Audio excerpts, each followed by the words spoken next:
Θα δείξουμε πώς γίνεται η διαδικασία με το Academo για να φτιάξουμε ένα αποτέλεσμα λογικών πυλών. Εδώ λοιπόν έχουμε μία είσοδο που μπορεί να είναι είτε on είτε off, δηλαδή αληθής, ψευδής, σύμφωνα με αυτά που έχουμε πει, και μπορώ να προσθέσω άλλη μία.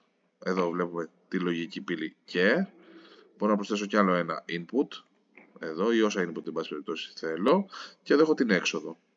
Ενώνω λοιπόν τη μία είσοδο με το end και την άλλη είσοδο πάλι με το end. Και εδώ ενώνω την end με την έξοδο. Παρατηρήστε ότι on σημαίνει αληθής. Άρα αληθής και ψευδής, η end μου δίνει ψευδής. Αληθής και αληθής, η end μου δίνει αληθής. Και τα δύο ψευδής, η end μου δίνει ψευδής.